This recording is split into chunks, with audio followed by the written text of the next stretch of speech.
प्रतिपक्ष के माननीय नेता, इनको सबको समझाओ कि कब उठना है, कब बैठना है। माननीय सदस्य, अभी माननीय एक सदस्य की शपथ है, वह करा रहे हैं।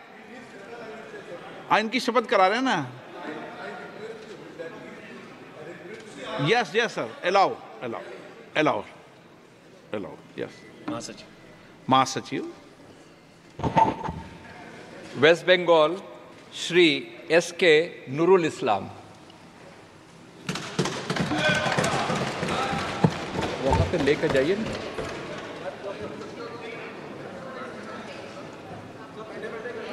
अनंतनाग में 53% और बारमूला में 59% पोलिंग हुई, जो आज तक कभी भी इतनी पोलिंग चुनावों में सहभागिता नहीं रही थी। लोकतंत्र के इस पर्व की, इस अवसर को निश्चित रूप से हमें अप्रिशिएट करना चाहिए। यद्यपि हमारे विरोधी कुछ अधिक उत्साह और उच्छृंखलता में दिखाई पड़ते हैं, परंतु इन चुनावों में हमारी सरकार की स्वीकार्यता और विस्तार एक नए आयाम तक पहुंचा है। पहली बार हमने उड़ीसा में स्पष्ट बहुमत के साथ अपनी सरकार बनाई है और हमारे विरोधी शायद भूल ही गए कि श्री नवीन पटनायक जी से पहले वहां कभी कांग्रेस का मुख्यमंत्री हुआ करता था। अंतिम मुख्यमंत्री गिरधर गोमांग जी थे, जो कांग्रेस के थे, और ऐसा प्रतीत होता है कि उनको अब वो विषय विस्मृत हो गया है, यानी उन्होंने मान लिया कि वो उड़ीसा में अब सत्ता की लड़ाई में ही नहीं। दूसरा विषय इस चुनावों के संदर्भ में दक्षिण भारत का विषय आया था। महोदय, मैं बताना चाहता हूं कि हमारे विरोधी और विशेषकर कांग्रेस पार्टी इस विषय को बहुत उठाते थे कि दक्षिण भारत में उनका बहुत प्रभाव है। तो मैं बताना चाहता हूं, प्रधानमंत्री श्री नरेंद्र मोदी जी के नेतृत्व में हमारे गठबंधन ने और भारतीय जनता पार्टी ने दक्षिण भारत में भी कांग्रेस से अधिक वोट प्राप्त करके दिखाए। प्रश्न है कि माननीय मंत्री जी द्वारा प्रस्तुत प्रस्ताव को स्वीकृत किया जाए। जो सदस्य इसके पक्ष में हाँ कहें, जो सदस्य विरोध में ना कहें। मेरे विचार में निर्णय हाँ वालों के पक्ष में हुआ, हाँ वालों के पक्ष में प्रस्ताव स्वीकृत हुआ। Item number 7। तमिलनाडु में कांग्रेस को 10.25% वोट मिला है और भारतीय जनता पार्टी को 11.5% वोट मिला है। यानी तमिलनाडु में भी हमने पहली बार 2.5 अंक में मत प्रतिशत प्राप्त किया है और कांग्रेस से अधिक वोट प्राप्त करने में सफलता हासिल की है। यानी किसी जमाने में जब उनका नारा हुआ करता था कि सारे भारत से नाता है और सरकार चलाना आता है, आज वस्तुस्थिति ये हो गई कि इस चुनावों में भारतीय जनता पार्टी ने अपने को मोदी जी के नेतृत्व में सारे भारत से नाता स्थापित करके एक वास्तविक अर्थों में पूरे भारत में अपना प्रभाव रखने वाली और जन समर्थन प्राप्त करने वाली राष्ट्रीय राजनीतिक दल के रूप में अपने को स्थापित किया। ये चुनाव पिछले लोकसभा चुनावों के मुकाबले बहुत अलग था। बिंदु क्रमांक 5 पर राष्ट्रपति महोदय ने स्मरण दिलाया कि हम 5वीं बड़ी अर्थव्यवस्था बने इन 5 वर्षों में। महोदय, हम सिर्फ 5वीं बड़ी अर्थव्यवस्था नहीं बने। 5वीं बड़ी अर्थव्यवस्था किसको पीछे छोड़ के बने? उस ब्रिटेन को पीछे छोड़कर बने जिसने कभी हमारे ऊपर हुकूमत की थी। और हम सिर्फ 5वीं बड़ी अर्थव्यवस्था नहीं बने, हम दुनिया के 4थे बड़े स्टॉक एक्सचेंज बने। हम दुनिया के 3रे बड़े सोलर एनर्जी के मैन्युफैक्चरर बने।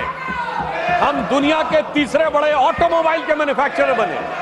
आज डोमेस्टिक सिविल एविएशन का सेक्टर भारत का दुनिया में 3रे नंबर का हो गया है और हम 2रे नंबर के मोबाइल हैंडसेट मैन्युफैक्चर बनाने वाले देश बने और इंफ्रास्ट्रक्चर में इन्वेस्ट करने वाले हम दुनिया के नंबर 1 के देश बने और डिजिटल पेमेंट में हम दुनिया में नंबर 1 के देश बने। और महोदय, इतना ही नहीं हुआ, पिछली लोकसभा और इस लोकसभा के बीच में चांद के अछूते कोने दक्षिणी ध्रुव को छूने वाले हम दुनिया के पहले देश बने, जिसका राष्ट्रपति महोदया ने उल्लेख किया। निश्चित रूप से उसमें हमारे वैज्ञानिकों ने बहुत बड़ी भूमिका निभाई, परंतु प्रधानमंत्री जी का निरंतर संवर्धन, सहयोग और संबल उन्हें प्राप्त होता रहा। महत्वपूर्ण बात यह रही कि उस पॉइंट का नाम प्रधानमंत्री जी ने क्या रखा? पॉइंट शिव शक्ति, यानी हमारी स्त्री शक्ति को वो स्थान चांद की ऊंचाई तक देने का काम किया। और यहीं पर मैं बताना चाहता हूं सभापति महोदय, इसी समय देश में कुछ राजनीतिक दल ऐसे हैं जो ये कहते हैं कि हिंदू धर्म में जो शक्ति है उससे हमें लड़ना है, और दूसरी तरफ हमारा संकल्प यह है कि उस शक्ति को चांद की ऊंचाई तक ले जाकर स्थापित करना है, जो माननीय प्रधानमंत्री जी के नेतृत्व में हुआ है। महोदय, मैं एक बात और कहना चाहूंगा, चुनाव संपन्न हुए, मगर ये चुनाव एक मामले में इस देश के अद्भुत चुनाव थे। सामान्यतः चुनाव होते हैं, चुनाव परिणाम और चर्चा होना चाहिए। माननीय सदस्यगण, मैं पुनः आपसे आग्रह कर रहा हूं कि आपको सदन में नारेबाजी करने के लिए नहीं भेजा है। मैंने पूर्व में भी कहा था, सदन का विरोध और सड़क के विरोध में अंतर होना चाहिए। आप सदन में अपनी बात को कहिए, राष्ट्रपति अभिभाषण में पूरे मुद्दे पर कहिए। आप राष्ट्रपति अभिभाषण पर चर्चा नहीं करना चाहते, आप मुद्दों पर बात नहीं करना चाहते, नीट के मुद्दों पर राष्ट्रपति अभिभाषण पर चर्चा नहीं करना चाहते, देश और मुद्दों पर चर्चा नहीं करना चाहते। सभा की कार्रवाई सोमवार दिनांक 1 जुलाई 2024 को प्राप्त 11 बजे तक के लिए स्थगित की जाती है।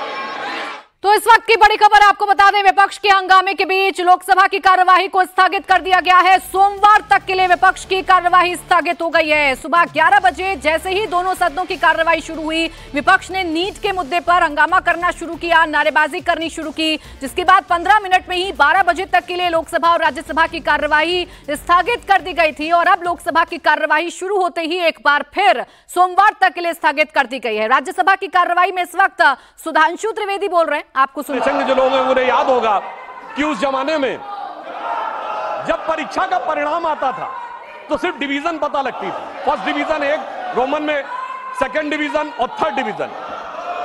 एक हम लोगों के मोहल्ले में सज्जन थे, वो थर्ड डिवीजन पास हुए, एक लड़का, और एक फर्स्ट डिवीजन पास हुआ। फर्स्ट डिवीजन वाला मेरिट एक्सपेक्ट कर रहा था, तो फर्स्ट डिवीजन वाले के यहाँ खुशी नहीं थी, तो दूसरे ने पूछा, भाई तुम थर्ड डिवीजन पास हुए हो तो तुम्हारे अंदर खुशी क्यों है, इतनी खुशी क्यों है? तो जानते थर्ड डिवीजन वाले ने क्या जवाब दिया? साहब ये तो फर्स्ट डिवीजन आए ना, एक, हमारे तो 3 हैं, फर्स्ट डिवीजन विद 2 बॉडीगार्ड। तो ये हमारे सहयोगी फर्स्ट डिवीजन विद 2 बॉडीगार्ड्स का जो उल्लास मना रहे हैं, उनके लिए मैं बताना चाहता हूं कि वस्तु स्थिति यह है कि 3 साल मिलाकर 42, 44, 52 और 99 मिलाकर इनके उतने नहीं है जितने अकेले भारतीय जनता पार्टी के 240। मैं ये भी याद दिलाना चाहता हूं, 1984 के बाद से आज तक 40 साल में कभी कांग्रेस को 240 सीटें नहीं मिली हैं। पीवी नरसिम्हा राव जी के समय में 232 मिली थी, बाद में उनकी कुछ सीटें बढ़ी थी, यानी जो 40 साल में मुकाम नहीं हासिल हो पाया, उसके बावजूद उन लोगों की जिस प्रकार की उच्छृंखलता दिखाई पड़ती है, उसके लिए मैं कहना चाहता हूं, इन्होंने कितनी कोशिश कर ली, मगर प्रधानमंत्री जी तीसरी बार स्पष्ट बहुमत के साथ प्रधानमंत्री बनने में सफल हुए।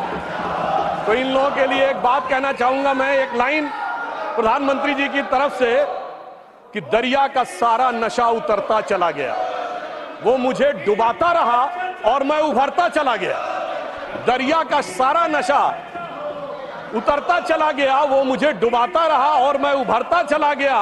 और ये 44, 52, 99, अरे मंजिल समझ के बैठ गए जिस पे चंद लोग, मैं ऐसे कितने ही रास्तों से गुजरता चला गया। राष्ट्रपति महोदया ने बिंदु क्रमांक 3 में एक और बात स्पष्ट की कि 60 साल के बाद एक ऐसा मौका आया है जब लगातार तीसरी बार किसी प्रधानमंत्री को बहुमत प्राप्त करके जनता ने आशीर्वाद देकर सदन में भेजा हो। और जिस समय प्रधानमंत्री जी ने ये के बारे में ये विषय आया था, उस समय हमारे विपक्ष के साथी लोग बहुत ज्यादा डिस्टर्बेंस भी किए थे, उनके अंदर कुछ एक बेचैनी नजर आ रही थी। क्यों? क्योंकि मोदी जी ने लगातार 3 बार स्पष्ट बहुमत प्राप्त करके वो कार्य किया है जो पंडित जवाहरलाल नेहरू जी के रिकॉर्ड की बराबरी कर ली। और इसलिए शायद हमारे विरोधियों